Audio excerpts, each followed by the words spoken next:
Hello, and thank you for tuning in to this first episode of Hope is Kindled, a podcast devoted to the way stories shape us, sharpen us, and sometimes save us. I promise to keep digressions to a minimum. We're not here to break down each work until it's an academic husk. We're here to reflect briefly, earnestly, on the vital, often painful truths embedded in great literature, truths that help us live better, or at least more honestly. Because some of these stories, well, they burn, they unsettle, they unmake, and then somehow they show us how to go on. Some of these works are life-altering.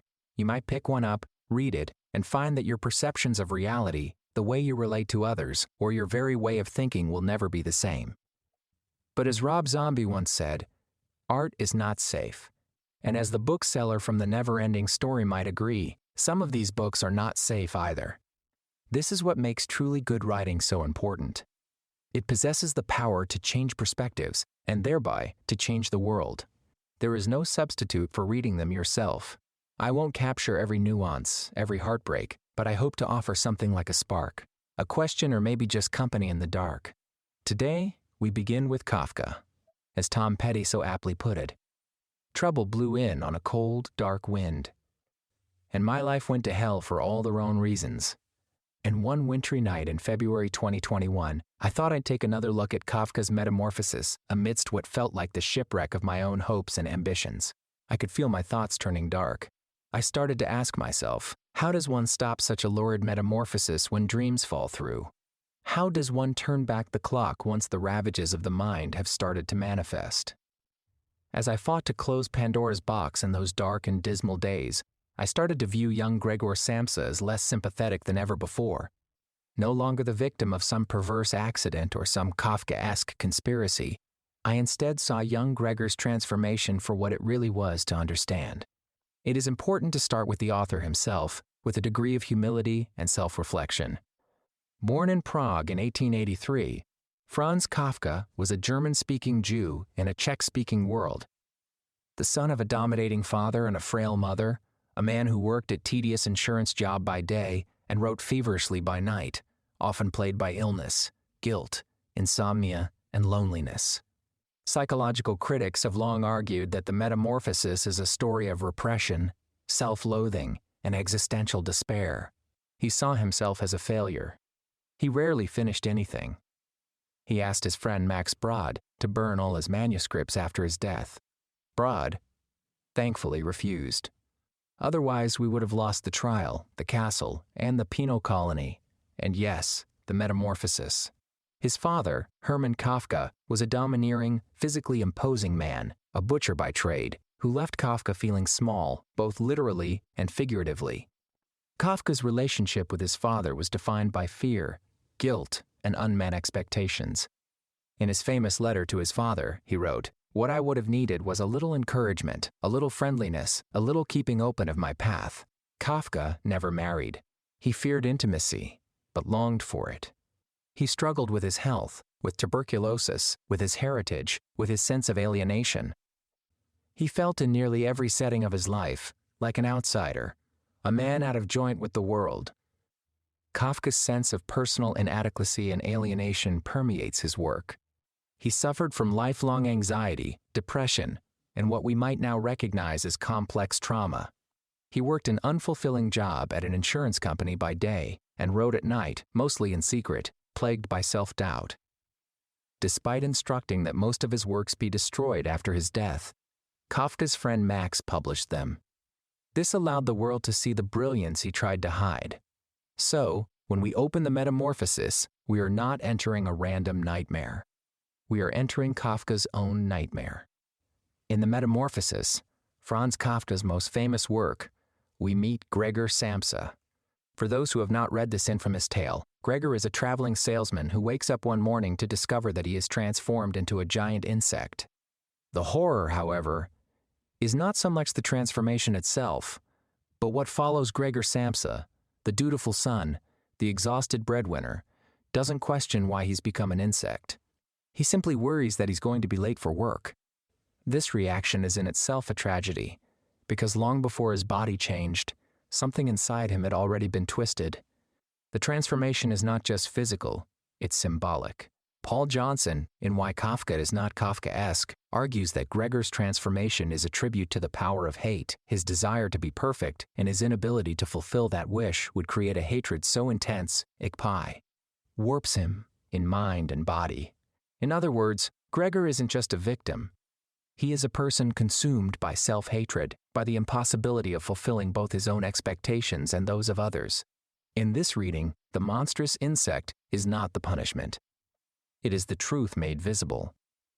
Deconstruction invites us to question the binaries Kafka sets up and then destabilizes human versus non-human, victim versus monster, love versus obligation, speech versus silence. Gregor cannot speak. His words are now only terrifying animal sounds. And yet, within his mind, his thoughts are still rational, still articulate. Kafka asks us, is he still Gregor, if he cannot be understood? What makes us human? Our words, our form, our work. His family's love for him is revealed to be transactional. When he can no longer earn money, he becomes a burden, a shame, a stain. They keep him behind a locked door like a secret. Even his sister Gret, once his caretaker, turns away in disgust. Isolated in his room, Gregor becomes an object of shame, unspoken, unseen, and ultimately, unwanted. Once the breadwinner, Gregor's inability to fulfill his function turns him into a burden. His family's love fades. He withers physically, emotionally, existentially, and finally dies alone and unloved.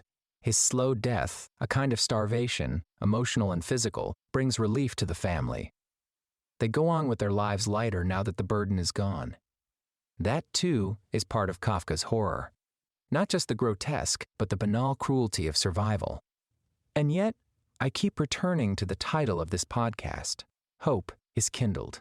Where is the hope in the metamorphosis? It's certainly not in Gregor's fate, but maybe it lies in what Kafka leaves unsaid. You see, Kafka doesn't end the story with Gregor's death. He ends it with the family. They leave the apartment. They walk into the sun. His sister Gret stretches her young limbs. There is life beyond the horror. It is not unambiguously redemptive, but it is forward motion. And even within Gregor's own decline, there is something to learn and perhaps something to reclaim. So, what happens after a transformation? What happens when we wake up one day, not as an insect, but as someone unrecognizable to ourselves? Franz Kafka shows us what can happen when we don't speak, when we bury our discontent, when we disappear into duty, in denial. Failing in his life's mission, Gregor is consumed by that self-hate. It ravages him down to the fibers of his soul, eroding his self-love and turning him into his own worst enemy. Gregor's denial of the problem, his refusal to face his own collapse, reminded me of a quote, perhaps falsely attributed to the Buddha. No one saves us but ourselves. No one can, and no one may. We ourselves must walk the path. Whether or not it is truly Buddhist, it is apropos. It is possible that you too are experiencing built-up frustration because your life is not meeting your expectations, or you are not living up to the standards you think others have for you. Unhealthy relationships and past experiences often feed that frustration. When someone feels vulnerable or triggered by old wounds, anger can become a mask, a way to hide pain that hasn't healed. If you can identify that past experience still shaping your present in quiet, corrosive ways, you have to face it. Face it head on, so you can let it go. We must ask what might have happened if Gregor had spoken up before the change. What if he had resisted the weight of duty, the dehumanizing job, the guilt, the silence? Suffering? What if, when he began to unravel, he had named it, reached for help before his soul turned to chitin and legs? Kafka never says, but he shows us the cost of staying silent too long. We cannot wait for metamorphosis to wake us up. We must notice the symptoms before the skin splits. We must speak before we disappear. And that, strange as it sounds, is why the metamorphosis is one of the most hopeful stories I know. Not because Gregor is saved, but because we are warned. In our next episode, we'll consider a very different voice. One that insists that our salvation lies not in conformity or silence, but in the fierce, unshakable belief in the self. Ralph Waldo Emerson. Fiery, eloquent, radical, offers a defiant answer to the question Kafka leaves hanging, where Kafka's Gregor dissolves under the weight of other people's expectations. Emerson's self-reliance dares us to break free of them altogether, he writes. Trust thyself. Every heart vibrates to that iron string. In our next episode, we'll explore what that means and why Emerson believed that honoring our inner voice is not only a moral imperative, but the first step toward a life of meaning and joy. Until then, read deeply, speak truly, and remember, hope is kindled.